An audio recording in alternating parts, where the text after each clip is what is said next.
Hey guys, Pedro here to tell you about the latest from And Oceans, the Regeneration Itinerary, out May 23rd on Season of Mist.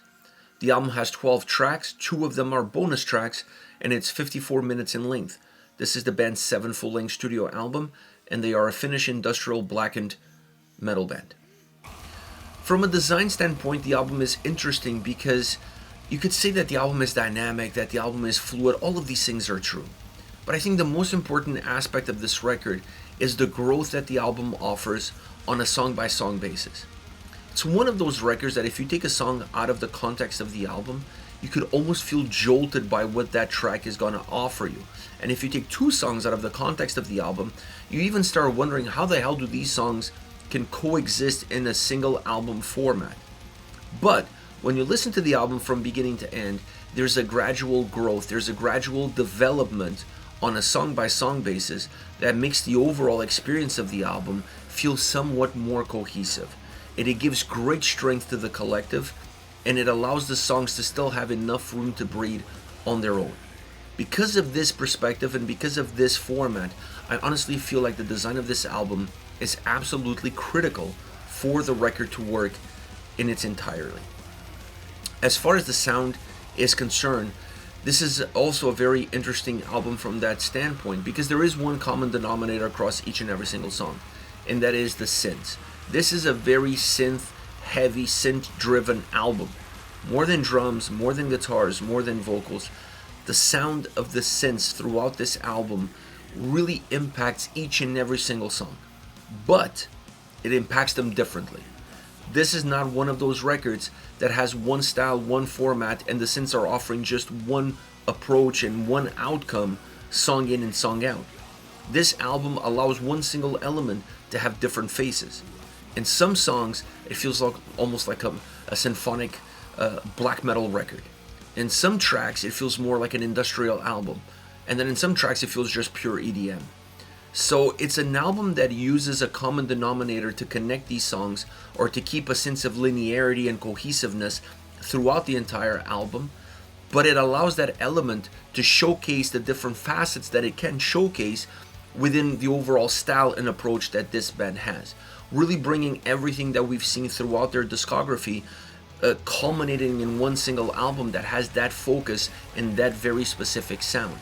This to me is super interesting because it makes the album almost fresh at every single turn with every single song. Now, you can gravitate more towards a certain style of songs versus another. I do. I honestly prefer the songs that have more of a symphonic black metal influence to them more than the industrial and definitely more than the EDM. But you still have to applaud them in terms of how they constructed an album with this one element in mind and then using the same element song in and song out and allowing the tracks to feel completely different from one another. That is not an easy thing to achieve in the context of a record like this. And it's something that really shines and something that really comes to the surface immediately, the moment you press play and the moment you listen to this record from beginning to end. This is not to say that guitars, drums, and bass don't play a role on the soundscape of this album, but they take a back seat to what those synths are doing. The drums on this record actually played more of a role than the guitars in my opinion, because I felt like a lot of the size of this album and even some of the more theatrical cinematic experience that the album offers was in a large part due to those synths and to those symphonic elements that come from that synth sound, but also in terms of the size of the drums and the size that the drums provide to some of these tracks. So the drums play also a very important role, specifically in the size of the songs, or creating a bigger size or a bigger feel to some of these songs. The guitars perhaps are the least impactful element, at least in the forefront, as far as the overall record is concerned. Some really cool riffs, some cool melodies, but it's not a guitar-centric record, it's not a guitar-focused record, and therefore that element is there more to complement everything else that's around it, rather than taking the spotlight for itself. Like I said, it is a synth-driven album. There are a song here and there where the bass also plays a role, adding some darkness, adding a little bit of a vibe to that overall theatrical cinematic feel of the song, but once again, not playing a very important, or at least not a direct role in terms of what your perspective of the sound is going to be like. It's coming down to those synths, how much you enjoy them, and how much you will enjoy the different faces that they provide. Once it comes to the vocals, super consistent, heavy, dark, intense, you could say, and even with a certain level of aggression. The consistency on the vocal side also helps balance out and give this record some cohesiveness. Because when you have an album that relies on one element but shows so many different facets of that same element, having another focal point that grounds the record, that connects these songs, that becomes a little bit of the red line all the way through, it's really important for the record not to lose itself, not to be chaotic. This is never an album that feels chaotic. There are pockets where it's about to go in that direction, but it always finds a way of bringing you back in as a listener and making you feel quite comfortable in that listening experience. This is quite a chameleon of a record. And if you think of the animal and you think of this album, the animal is always the same, but it adapts to its surroundings, changes its color, it adapts, it morphs, it blends. This album is a lot of that. It is a little bit of a chameleon that uses that one element to adapt, to change its color, to change its texture, to change its output, its creative perspective, and then take you along for that ride. Super interesting album from that perspective, and I think it's an album that it's going to give the listener a lot of quality, and it's going to give the listener a great experience overall. I just don't see this album as one that you can just dissect the singles or dissect individual songs and get the most out of it. This is definitely a record.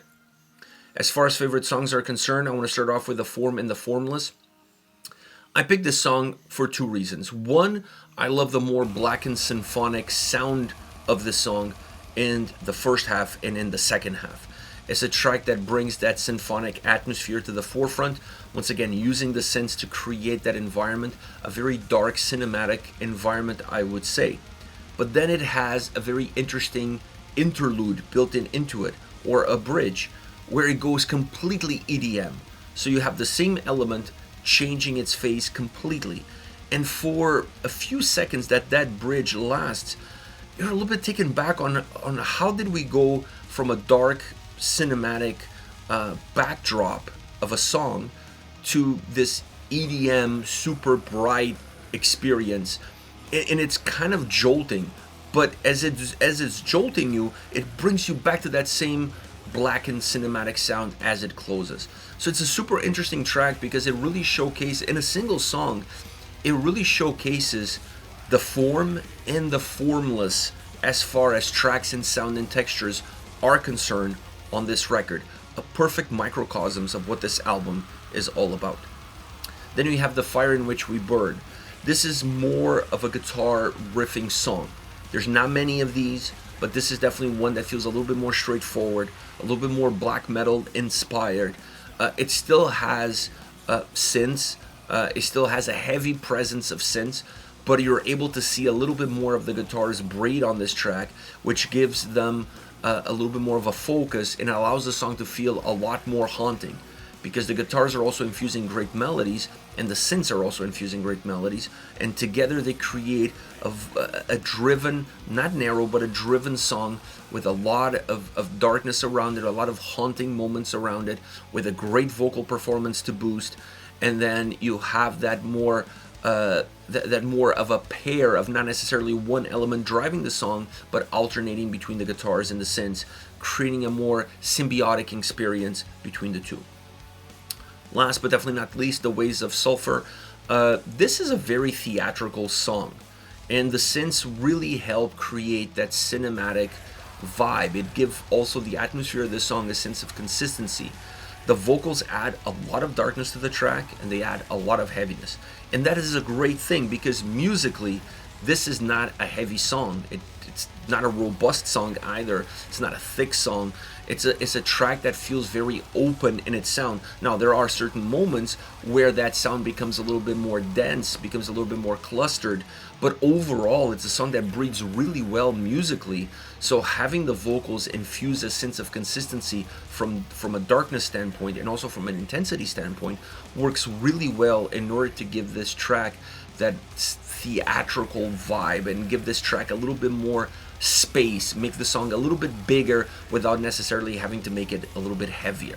So super interesting song from that perspective, because it's a track where the vocals have a direct impact on the atmosphere and the experience that comes from it.